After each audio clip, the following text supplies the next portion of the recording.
వచ్చేటప్పుడు సంతోషమే. ఎందుకంటే 18 రోజుల పాటు ఆల్ ఆర్ బెయిలబుల్ కేసెస్ 18 రోజుల పాటు సెంట్రల్ ప్రిజన్లో ఉండవలసిన పరిస్థితి ఏర్పడింది. దీనికి కారణం ఈ ప్రభుత్వం, పోలీసులు కుమ్మక్కై చేసినటువంటి సంఘటనలు. నేను చాలా వివరంగా గుంటూరు వెళ్ళిన తర్వాత మళ్ళా మాట్లాడతాను. నేను అందరికీ ఈ సందర్భంగా నా ధన్యవాదాలు తెలియజేస్తున్నాను. నాకు ఎవరైతే సపోర్ట్ చేశారో ఈ సంఘటనలో, ఎవరైతే మద్దతు పలికారో వారందరికీ నా హృదయపూర్వక ధన్యవాదాలు. అలాగే కొంతమంది మద్దతు పలకలేదు, వారికి కూడా నా ధన్యవాదాలు. వారు ఏమన్నారంటే పెద్ద మాట అన్నారు, దానికి కూడా నేను గుంటూరు వెళ్ళిన తర్వాత సమాధానం చెప్తా. అదేమన్నారంటే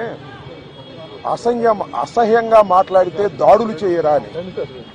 అసహ్యంగా మాట్లాడితే దాడులు చేయదలుచుకుంటే ఎంతమంది మీద చేయాలి? అసహ్యంగా మాట్లాడే వాళ్ళ మీద. అది ఒక అంశం. వాళ్ళకు కూడా నేను రేపు నా సమాధానాన్ని తప్పనిసరిగా చెప్తా. 18 రోజులు నన్ను జైల్లో పెడితే నేను భయపడతాననుకున్నారేమో. భయపడే ప్రశ్న ఈ అంబటి రాంబాబుకు ఉద్భవించదని మనవి చేస్తున్నా. ఎందుకంటే ఈ చంద్రబాబు నాయుడు గారి ప్రభుత్వం వచ్చినప్పుడే జైల్లో ఉండటానికి సిద్ధపడ్డానని కూడా ఈ సందర్భంగా మనవి చేస్తున్నా. నన్ను హింసించాలని, నన్ను జైల్లో పెట్టాలని చంద్రబాబు, లోకేష్ ఎప్పటి నుంచో ప్రయత్నం చేస్తున్నారు. ఎక్కడో దొరికాను, లోపల పెట్టారు. చూద్దాం, టైం విల్ కమ్ అగైన్. పరిస్థితులు మళ్ళా మారతాయి. ఈ పాపానికి వారు పరిష్కారం చేయక తప్పదని కూడా ఈ సందర్భంగా నేను మనవి చేస్తున్నాను. రాజమండ్రి సెంట్రల్ ప్రిజన్ నాకు పట్టుదలను పెంచే ఒక శిక్షణా కేంద్రం అని కూడా ఈ సందర్భంగా నేను మనవి చేస్తున్నాను. మరింత పట్టుదలగా, మరింత కసిగా ఎన్ని కేసులు పెట్టినా, ఎన్ని రోజులు జైల్లో ఉన్నా ఒక్క అడుగు కూడా వెనక్కు వెయ్యను. జగన్మోహన్ రెడ్డి గారి నాయకత్వంలో ఈ కూటమి ప్రభుత్వాన్ని ప్రజాస్వామ్యబద్ధంగా కూల్చేంత వరకు ఈ పోరాటం ఆగదు. ఎన్నిసార్లు జైల్లో పెట్టినా వెనక్కు వెళ్లే ప్రశ్న లేదు. అన్యాయంగా, అక్రమంగా జైల్లో పెట్టారు. నా ఇల్లు దహనం చేయడానికి ప్రయత్నం చేశారు, నా కార్లు బగలగొట్టారు, నా ఆఫీస్ బగలగొట్టారు, నా పెళ్ళాం బిడ్డల్ని తరిమి కొట్టారు, నన్ను చంపడానికి ప్రయత్నం చేశారు, తీసుకొచ్చి జైల్లో పెట్టారు. ఏమైంది? ఏమైద్దని అడుగుతా ఉన్నా. చంద్రబాబు నాయుడు అడుగుతా ఉన్నా, లోకేష్ని అడుగుతా ఉన్నా. ఏమైద్ది? ఏమీ కాదు. మళ్ళా కాలం గిరున తిరిగి వస్తుంది. అన్నిటికీ సమాధానం ఇవాళ చాలామంది మిత్రులు మాట్లాడారు. బయట జరిగిన సంఘటనలు నాకు తెలియదు, చాలా తక్కువ మాత్రమే, పేపర్లో ఉన్నవి మాత్రమే నేను తెలుసుకున్నాను. జైలు జీవితాన్ని నేను అనుకోకండి, ఎంజాయ్ చేశాను. ఎంత కఠినంగా ఉన్నా ఎంజాయ్ చేశాను. ఎందుకంటే ఒక రాజకీయ స్ఫూర్తితో రాజకీయాల్లోకి వచ్చినటువంటి వ్యక్తిని నేను, పట్టుదలగా ముందుకు సాగే వ్యక్తిని జైల్లో పెడితే భయపడిపోయే వ్యక్తిని అంతకంటే కాదు, మరింత ధైర్యంగా పోరాట పటిమతో ముందుకు వెళ్ళేటటువంటి వ్యక్తిని కూడా మనవి చేస్తున్నా. ఎప్పుడు ఎక్కడా తప్పు చేయలేదు. పొరపాటు మాట్లాడితే వెంటనే పశ్చాత్తాపడ్డా. పశ్చాత్తాపానికి మించిన ప్రాయచిత్తం లేదంటారే, మరి ఏమిటి? ఎంతమంది పశ్చాత్తాపడ్డారు? నేను తప్ప ఎవరైనా పశ్చాత్తాపడ్డారా అని అడుగుతా ఉన్నా. సరే, ఏది ఏమైనా టైం విల్ డిసైడ్. ఒకటి మాత్రం నేను చెప్పదలుచుకున్నాను, నాకు ఈ సందర్భంగా సపోర్ట్ చేసినటువంటి వారందరికీ కూడా పేరు పేరున నా హృదయపూర్వక నమస్కారాలు, ధన్యవాదాలు. నా పార్టీ కానివారు కూడా నన్ను సపోర్ట్ చేశారు. దాడులు చేయటం తప్పన్నారు, దాడులు అన్యాయం అన్నారు. ఒకవేళ తప్పు మాట్లాడితే కేసు పెట్టి లోపల పెట్టాలి కదా, ఇంటి మీద దాడి ఏంటి అన్నారు. దాడి చేసిన వాళ్ళకు బెయిల్ వచ్చింది.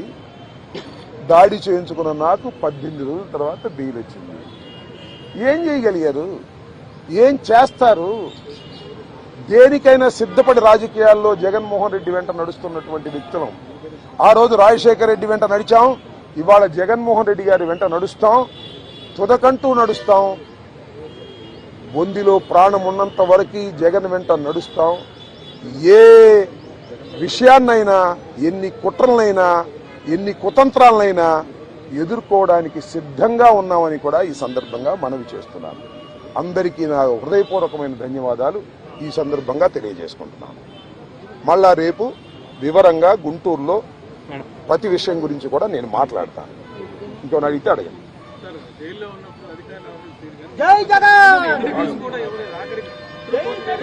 జైల్లో ఉన్నప్పుడు అధికారులు వాళ్ళ రూల్ ప్రకారం పోతారు, అక్కడ ఫుడ్డే పెడతారు. అది నాకు నచ్చినా నచ్చకపోయినా ఆ ఫుడ్డే తింటాను. ఏం కలకాలం తింటాను ఆ ఫుడ్. ఆ పెట్టిన ఫుడ్ నాకు నచ్చలేదు, ఎందుకంటే కొద్దిగా డబ్బులు ఉండవాళ్ళం కదా, మంచి ఫుడ్ తింటాం. జైల్లో మంచి ఫుడ్ కావాలంటే వస్తుందా? కోర్టు వారు నాకు ఆర్డర్ ఇవ్వలేదు. ఓకే, జైలు అధికారులు వారి ప్రవర్తన వాళ్ళది, వాళ్ళు నాకేమో స్పెషల్గా ఏం చూడాల్సిన అవసరం కూడా నేను ఎప్పుడు కోరుకోలేదు, కోరుకోను కూడా. సామాన్య ప్రశ్నలుగానే ఉండటానికి నేను ఇష్టపడ్డాను. కోర్టు ఆర్డర్ ఇస్తే బయట భోజనం తిన్నాం అనుకున్నాం, కోర్టు ఆర్డర్ ఇవ్వలేదు, లోపల భోజనమే తిన్నాం. కొద్దిగా చిక్కినట్టున్నా, అయినా ఏం కంగారేం లేదు, ఏం ఇబ్బంది కూడా ఏమి లేదు. ఆరోగ్యం బ్రహ్మాండంగా ఉంది, ఆరోగ్యం మరింత పట్టుదలగా ముందుకు సాగుతుంది.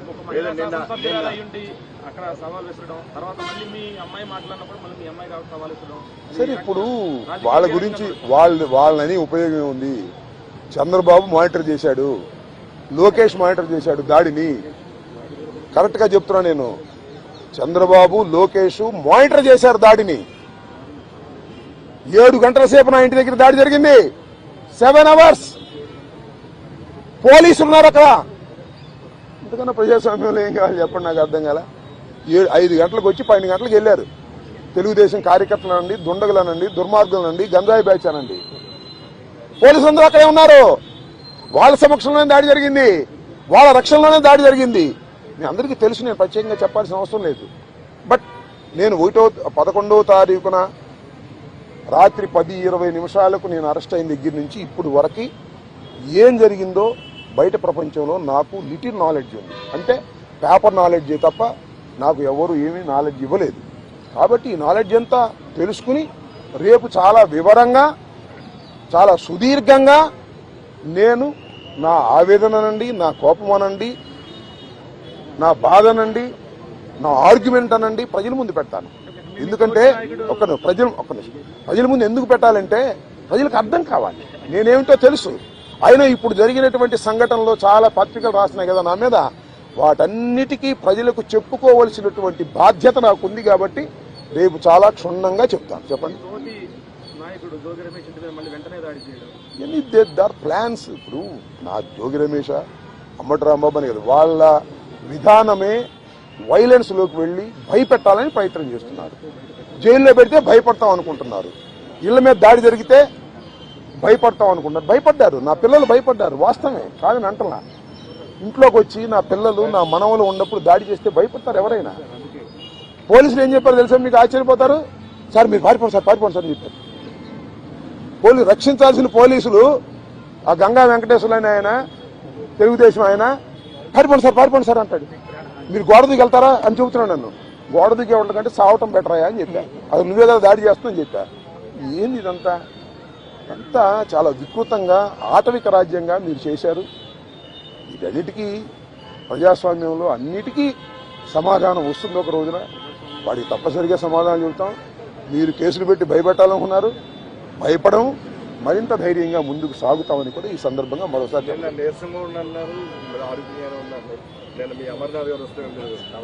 ఆయనకి అట్లా కనపడ్డానేమో. నేను నీరసంగా ఎప్పుడూ లేను, లోపల ఏది ఇబ్బంది పడలేదు. కాబట్టి బాత్రూమ్ దగ్గర జారి కొద్దిగా పడ్డాను, నా అంతా నేను ఎవరి తప్పు లేదు. ఆ బాత్రూమ్లు అన్నీ ఉంటాయి కదా, మనం అలా ఉన్నాయంటే జైల్లో ఎలా ఉంటాయి అలాగే ఉన్నాయి.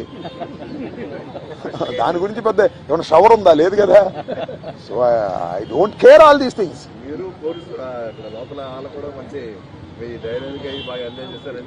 I don't know that. ఇప్పుడు నేనైతే ఒకటి, ధైర్యాన్ని వీడలేదు, వీడను,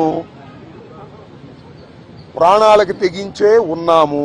ఎందుకంటే పోలీసులను అడ్డం పెట్టుకుని మనుషులను చంపే అలవాటు చంద్రబాబుకి, లోకేష్కి ఉంది. కాబట్టి వీఆర్ రెడీ ఫర్ దాట్. దాని గురించి ఏం కంగారు పడాల్సిన అవసరం లేదు, భయపడాల్సిన అవసరం లేదు. జైల్లో పెడితే భయపడిపోతాం అనుకునే పిచ్చి వాళ్ళు జైల్లో పెడితే మరింత ధైర్యంగా పోరాడతామనే విషయాన్ని తెలుసుకోవాలి అనేది నా భావన.